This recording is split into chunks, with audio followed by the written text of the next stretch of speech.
నమస్తే, welcome to red TV. ఈ రోజు మనతో పాటు ఉన్నారు ప్రముఖ ఆధ్యాత్మికవేత్త రమాదేవి గారు. మాట్లాడదాం. అమ్మ నమస్తే. అమ్మ నమస్తే పద్మిని. ఇప్పుడు కాస్త ఫాస్ట్ జనరేషన్ వచ్చేసింది, కొంచెంలో కొంచెం బెటరే, కానీ వితంతువు ఈ మాట ఎంతోమంది ఆడవాళ్ళని ఇప్పటికీ వేధిస్తోంది. అయితే వితంతువు ఉంటే కుంకుమ ముట్టుకొని ఇవ్వకపోవటం, దేవుడికి పటాలకి బొట్లు పెట్టనివ్వకపోవటం, ఎదురు వస్తే భయపడిపోవడం, చీత్కరించుకోవటం, ఇవన్నీ ఇదివరకు రోజుల్లో అయితే చాలా ఉండేవి. ఇప్పుడు కొంచెం మారింది, బట్ ఇంకా ఉంది. మారింది కానీ పూర్తిగా పోలేదు. తులసి దగ్గర పూజ చేయించకపోవడం, ఇట్లాంటివన్నీ చాలా ఫేస్ చేస్తుంటారు వితంతువులు. అసలు చెప్పండి అమ్మా, వితంతువు ఎదురొస్తే ఏం జరుగుతుంది? అసలు అలా భయపడే సందర్భం ఉంటుందా? ఎందుకు భయపడాలి? అసలు ఎందుకు వస్తుంది మనకి? ఆవిడ ఎదురొస్తే కష్టం ఎందుకు వస్తుంది మనకి? మనలాగే మనిషి, కాకపోతే ఆవిడ తలరాత ప్రకారము పూర్వజన్మ పుణ్యము పాపము భర్తని పోగొట్టుకుంటుంది. భర్తను పోగొట్టుకుంటే ఓదార్చాల్సింది పోయి, మేమంతా నీకు ఉన్నాము, నువ్వు కూడా మాతో సమానం అనడం పోయి ప్రత్యేకంగా వాళ్ళని చూడటం అనేది మహాపాపం. అసలు సుమంగళి అంటే అర్థం ఏంటిది? మంగళకరమైన ఆలోచనలు ఉన్నవారే సుమంగళి. మంగళకరమైన ఆలోచనలు లేకుండా చెడు తిరుగుళ్ళు తిరిగే ముత్తైదువుని కూడా మనం పక్కన పెట్టాలి, వాళ్ళని పెట్టాలి. వాళ్ళు అర్హత ఉండదు, వాళ్ళు దేవుడి పూజ చేయడానికి అర్హత ఉండదు, వాళ్ళు ఆలయాలకు వెళ్ళటానికి కూడా అర్హత ఉండదు. అలాంటి వాళ్ళని చూడాలి. అంతేకాని భర్తను పోగొట్టుకొని తను ఒంటరి అయి తన బాధను చెప్పుకునే వాళ్ళు లేక, తన సంతోషాన్ని చెప్పుకునే వాళ్ళు లేక చాలా మానసికంగా బాధపడుతూ ఉంటుంది. సరే, ఇప్పుడు పూర్వకాలం వచ్చేవరకు వితంతువులు ఎక్కడో కనిపించేవాళ్ళు. అసలు ఇళ్లలో బంధించేవారట. ఇది వరకు రోజు అంటే ఉండడం కూడా చాలా తక్కువ ఉండేవాళ్ళు. ఇప్పుడు మన కరోనాకు వచ్చాక కొన్ని లక్షల మంది చిన్న చిన్న వయసు వాళ్ళు వితంతువులు అయిపోయారు. ఎక్కువ వయసు కూడా కాదు, కొంతమంది పెళ్ళయి 6 నెలలు 7 నెలలు. మరి వీళ్ళందరూ కూడా బయటికి రాకుండా, వాళ్ళ జీవితం కోసం ఒక ఉద్యోగం చేయకుండా, బయటికి రాకుండా వాళ్ళు ఏ పనులు చేయకుండా ఎలా ఉంటారు? ఇప్పుడు ఇంట్లో వాళ్ళు ఒక్కర్లే ఉంటారు. దేవుడికి కుంకుమ పొట్టు పెట్టొద్దని ఎక్కడ రాసింది? ఏ పురాణంలో ఉంది? ఏ వేదంలో రాసి ఉంది? ఏ శాస్త్రాల్లో ఉంది? ఎక్కడా లేదు. వాళ్ళ ఇంట్లో దేవుడి పూజ ఆమె చేయాలి, ఆమె తులసిని ఆరాధించాలి. అసలు ఎందుకు వితంతువుకి బొట్టు, పువ్వులు, గాజులు, మంచి చీర ఎందుకు లేవనేది కూడా ఆలోచించాలి. తను భర్త ఉన్నప్పుడు ఏ విధంగా అలంకరించుకుంటే, ఏ విధంగా ఉందో ఆ విధంగా అలంకరించుకుంటే పరాయి పురుషుడి యొక్క తాకిడి ఆవిడకు ఉంటుంది కదా. అందుకని మన పెద్దవాళ్ళు ఏం చేశారంటే, నువ్వు బొట్టును పెట్టుకోకపోతే కళ ఉండదు, పువ్వులు పెట్టుకోకపోతే ఆ అందం వేరే ఉండదు, మంచి చీర కట్టుకుంటే ఆకర్షణీయంగా ఉంటుంది, నువ్వు కట్టుకోవద్దు అంటే పూర్వకాలంలో భార్యాభర్తలు 80-90 ఏళ్ళు కలిసి బతికేవాళ్ళు. ఆ వయసులో ఆవిడ ఉండడంలో పెద్దగా ఆవిడ కూడా బాధపడేది కాదు. ఎందుకంటే వయస్సు, తనకు ఓపిక ఉండదు, ఏదో తినడం పెడితే ఒక పక్కకు ఉండటం అలా అలవాటు ఉంది. మరి ఇప్పుడు కాలంలో యాక్సిడెంట్లను, అనారోగ్యమనో లేకపోతే ఏదో రకంగా చనిపోతున్నారు. మరి అలాంటి మహిళలు బయటికి రావద్దు, ఎదురు రావద్దు. ఆవిడ ఎదురొస్తే ఏమవుతుంది? ఒకసారి ఎవరైనా ఎక్స్పీరియన్స్ చేయాలి. వాళ్ళతో ఆలయంలో కూర్చోబెట్టి కుంకుమ పూజ చేయించండి, ఏమవుతుంది? ఇప్పుడు సత్యనారాయణ స్వామి వ్రతాలు వితంతు కూడా కూర్చుంటుంది పిల్లలతో పాటు, మంచిది అని. మరి అది చేయగలిగినప్పుడు ఇక్కడ అమ్మవారి కుంకుమ పూజ చేస్తే వచ్చే తప్పేంటిది? అమ్మకు తెలియదా ఆవిడ ఏ స్థితిలో ఉందో? ఆవిడ పూజను అందుకోదా? అంటే ఈవిడ దేనికి పనికిరాదా? పనికిరాదన్నప్పుడు భగవంతుడు కూడా పనికిరాదు అన్నప్పుడు ఆవిడ జీవించనీయుడు భగవంతుడు, ఆవిడని సాగనంపేస్తాడు. అంటే ఆవిడ జీవించి ఉంది అంటే ఆవిడతో ఏదో భూమి మీద పని ఉంది, ఆ ఏదో కార్యం ఉంది. పిల్లల కోసం బతకాలి, తన కోసం తను బతకాలి. ఒకప్పుడు కాలం మరీ సతీ సహగమనాలు వచ్చి ఒక మూఢనమ్మకంలోకి వెళ్ళిపోయారు. ఏదో తెలియదు కానీ కొంతమంది మహానుభావుల వల్ల ఆ వ్యవస్థ మారింది, అణచివేత అనేది మారింది. ఇవన్నీ కూడా ఎక్కడా లేవు. అసలు భగవంతుడిని పట్టుకుంటారా అంటే అది పట్టుకోవడం మానేసి మనిషిని హింసిస్తారు. ఇప్పుడు ఆవిడ ఎదురొస్తుంది, చాలామంది ఇళ్లలో చూస్తాం, ఎదురొస్తుంటేనే వాళ్ళ ముందు ఎరారా వెనక్కి అని పిలిచేవాళ్ళు. ఊళ్ళల్లో చాలామందిని చూసాం. ఒక ప్రోగ్రాం ఏదన్నా మొదలు పెడుతుంటే, ఒక శుభకార్యం మొదలు పెడుతుంటే కొబ్బరికాయ కొట్టనివ్వరు, వాళ్ళని రానియరు అక్కడికి. ఒకవేళ కొట్టించినా ఏదైనా జరిగితే వాళ్ళు కొబ్బరికాయ కొడితే జరిగింది, మామూలుగా అయితే జరగదా? మనం చేసే పనిలో చిత్తశుద్ధి ఉండాలి, అది సరిగా ఉండాలి. అంతేకాని ఒక వితంతువు ఎదురు వస్తే కష్టం వచ్చిందనో, ఒక వితంతువు అక్కడ పూజ చేస్తే వచ్చిందనో తప్ప. అసలు అలాంటివి చేయకూడదు. మరి ఆ లెక్కకు వస్తే తులసిమాత యొక్క కథనాన్ని మనం తీసుకుంటే, ఆవిడ భర్త చనిపోయిన తర్వాత శ్రీకృష్ణుడు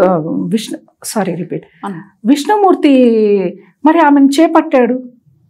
మరి భర్త చనిపోతే ఆవిడ విధవే కదా, మరి మనం కుంకుమ పెట్టి పసుపు పూసి ఆరాధిస్తున్నాం కదా, ఆ మాత్రం ప్రాక్టికల్గా ఆలోచించకుండా. కానీ కొంత మాత్రం మారింది. ఎందుకంటే కొంతమంది అమ్మాయిల్ని చూస్తే చిన్న వయసు వాళ్ళను వాళ్ళు ప్రొటెక్ట్ చేసుకోవడం కోసం మెట్టెలు పెట్టుకోవటం, నల్లపూసలు వేసుకోవటం. నేను అడిగా, ఇలా వేసుకోకూడదు కదమ్మా, ఇవన్నీ పెళ్ళైన తర్వాత వచ్చినాయి, పెళ్ళికి ముందు కుంకుమ పెట్టుకునే వాళ్ళు, పువ్వులు పెట్టుకునే వాళ్ళు, గాజులు అవి వేసుకున్నా పర్వాలేదు అంటే, మమ్మల్ని మేము రక్షించుకోవాలి ఈ కాలంలో అంటే ఇవి పెట్టుకోవాలమ్మా అన్నారు. ఒక రకంగా ఆలోచిస్తే కరెక్టే కదా. అవి లేవు అంటే వెంబడి పడతారు, ఉంటేనే వెంబడి పడుతున్నారు. లేకుంటే ఇంకేముంది, సింగిల్ లేడీ అంటే అయిపోయి వాళ్ళ పరిస్థితి. వాళ్ళు మానసికంగా కుంగిపోతూ, ఆర్థికంగా కుంగిపోతూ ఉంటే పక్కన వాళ్ళ హింస ఎక్కువ ఉంటుంది.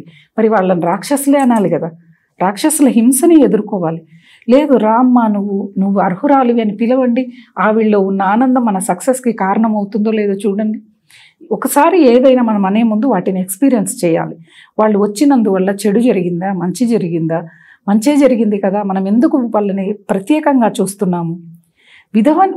వితంతువు అని పక్కన పెట్టే కారణం మనం తెలుసుకోవాలి. మనం ఇందాక చెప్పుకున్నట్లుగా పూర్వకాలంలో 90 ఏళ్ల పాటు భార్యాభర్తలు కలిసి ఉండేవాళ్ళు. ఆ వయసులో ఆవిడకి ఏం కోరికలు ఉంటాయి, అలంకరించుకోవాలని ఉంటుందా? భర్త చనిపోయినా ఉండదు. కాబట్టి ఆవిడ ఏదో ఓ పాత వస్త్రాన్ని ధరించి పక్కకు ఉండేది. అప్పుడు కాలం అది. మరీ కొన్ని ఏళ్ళైతే గుండును కొట్టించేవాళ్ళు. కొట్టించి ఒక చీర ఒకటే, చేతులు గాజులు ఏమీ ఉండవు, బొట్టు ఉండదు, చీరని కూడా ఆ తలకి చుట్టుకొని అలా ఒక మూలకి కూర్చొని ఎవరన్నా వస్తే అలా వాళ్ళు పక్కకి వెళ్ళిపోవాలి. చాలా అనాచారం ఇది, ఆచారం కాదు అనాచారం, హింస. ఇక్కడ ఘోరాతి ఘోరమైన హింస ఇది. అందుకే ఇప్పుడు కాలం ఏం చేస్తున్నారు అమ్మాయిలు అంటే, ఈ హింసని, ఈ యొక్క మగవాళ్ళ టార్చర్ని అనుభవించలేక ఒక మంచి అబ్బాయి దొరికితే పెళ్లి చేసుకుందామని మళ్ళీ వివాహం చేసుకొని వాళ్ళ జీవితంలో సెటిల్ అవుతున్నారు. అది తప్పు కాదు, ఎందుకంటే వాళ్ళ పరిస్థితి అలాంటిది. తను బయటికి వెళ్తే సెక్యూరిటీ లేదు. ఒకవేళ ఇలానే ఉంటే హింసించడం ఎక్కువ.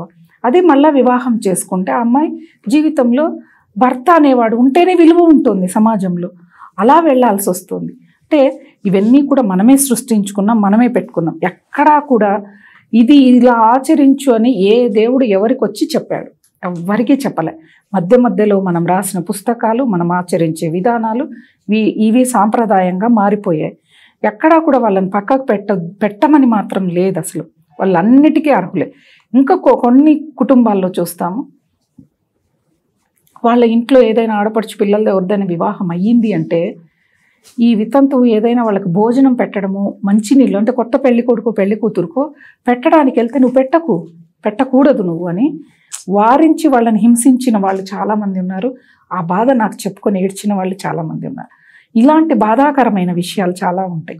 అంటే నీ ఇంట్లో వంట వండడానికి పనికొస్తుంది, నీ ఇంట్లో సర్దడానికి ఆవిడ వితంతువు కాదు, పెళ్ళిళ్ళేగా. మరి ఇవన్నీ చేయటానికి ఆ ఇంట్లోకి రావటానికి ఆమె అర్హత ఉంది.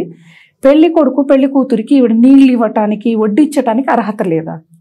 ఇది ఎక్కడ ఆచారం? ఇది అసలు ఎవరు చెప్పారు ఈ ఆచారాన్ని? అసలు ఇలాంటివి తలుచుకుంటే చాలా బాధేస్తుంది. కొన్ని ఛానల్స్కి వెళ్ళి లైవ్ కాల్స్లో అమ్మ మమ్మల్ని ఆరాధన చేయొద్దంటున్నారు, ఆలయానికి రావద్దంటున్నారు, తులసిని పూజించొద్దంటున్నారు, నాకేమో పెద్ద వయసు లేదని వాళ్ళు ఏడుస్తారు. చాలా బాధేస్తుంది, కళ్ళల్లో నీళ్ళు వస్తాయి. అలాంటి వాళ్ళకి సమాధానం కూడా చెప్పలేం. ఏంటిది వీళ్ళ పరిస్థితి? ఒకళ్ళని హింసించడమా మన సాంప్రదాయం అనేది? ఒక్కసారి మనం ఇవన్నీ కూడా క్షుణ్ణంగా ఆలోచించాలి. అయితే ఇప్పుడున్న యువతలో కొంత మార్పు అయితే ఉంది. వాళ్ళు వీటిని పెద్దగా పరిగణలోకి తీసుకోరు. అరే మా అత్తే కదా, మా అమ్మే కదా, మా పిన్ని కదా, ఏం కాదు అనేది కొంత మార్పు వస్తుంది. ఇంకా ఒక జనరేషన్ వాళ్ళు ఉన్నంత వరకు ఇలా హింసింపబడుతూనే ఉంటారు వితంతువులు. ఒక్కటే ఆలోచన, వితంతువైనా ఆవిడ ఆచారం కానీ ఆవిడ ఫాలో అయ్యేవి కానీ ఒకసారి చూస్తే చాలా పర్ఫెక్ట్గా ఉంటాయి. వాళ్ళు భయంగానే బతుకుతారు. అయ్యో ఏమంటారు, ఒకళ్ళతో పాలవాడితో మాట్లాడితే తప్పు, కూరగాయల వాడితో మాట్లాడితే తప్పు, ఒక పోస్ట్ మ్యాన్ వస్తే తప్పు, ఒక కొరియర్ వాడు వస్తే తప్పు, వాళ్ళతో వీళ్ళతో వీళ్ళింటికి వెళ్ళావు, వాళ్ళింటికి వెళ్ళావు, ఎన్ని నానా హింసలకు గురి చేసి వాళ్ళ బాధ అలా చేయటం వల్ల ఏంటిదంటే ఆవిడ ఏదో పాపం చేయబట్టి ఆ స్థితి వచ్చింది. ఆ పాపం మొత్తం వీళ్ళకి కన్వర్ట్ అవుతుంది. అది ఇవన్నీ అతీంద్రియ రహస్యాలు, ఇవన్నీ తెలియని రహస్యాలు. ఆ శక్తిని తెలుసుకుంటే ఎవరు కూడా ఆ తప్పు చేయరు. చాలా తప్పు, మహాపాపం. మనకి సప్తమాతృకల్లో మనకి నవరాత్రుల్లో నవదుర్గల్లో ధూమావతి ఆవిడ ఎవరు? వితంతు, అమ్మవారిగా ఆరాధిస్తున్నాం మనం ఆమెని. మరి ఆ మాత్రం మనం తెలుసుకోలేక అమ్మవారిగా మనం ఆరాధిస్తూ మరి ఆ వితంతువునే మనం ఇచ్చేస్తున్నామంటే మరి ఆవిడ్ని మనం దూషించినట్లేగా, ఆవిడ్ని మనం అవాయిడ్ చేసినట్లే కదా. కొంచెం మనం బ్రాడ్ మైండ్ని చేసుకొని విషయాల్ని దృష్టిలో పెట్టుకొని ఎవరిని హింసించకూడదు. భక్తి అంటే ఏంటిది? హింసించకూడదు, అసత్యం ఆడకూడదు, అన్యాయం చేయకూడదు. ఇవే కదా, ఇవి చేయకుండా ఉండడమే కదా భక్తి అంటే.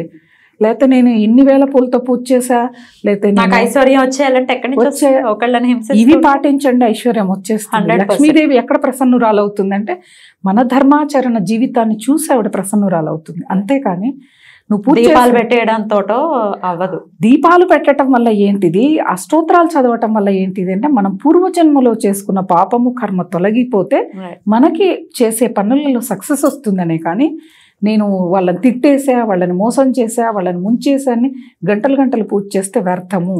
భగవంతుడు వచ్చి దుర్మార్గుడిని కాపాడు. మరి ఆ లెక్క ప్రకారం రామాయణాన్ని తీసుకుంటే రావణాసురుని సంహరించాడు. ఎందుకు? రాక్షస గుణాలతో. మహాభక్తుడు, తెలియని విద్య లేదు రావణాసురుడికి.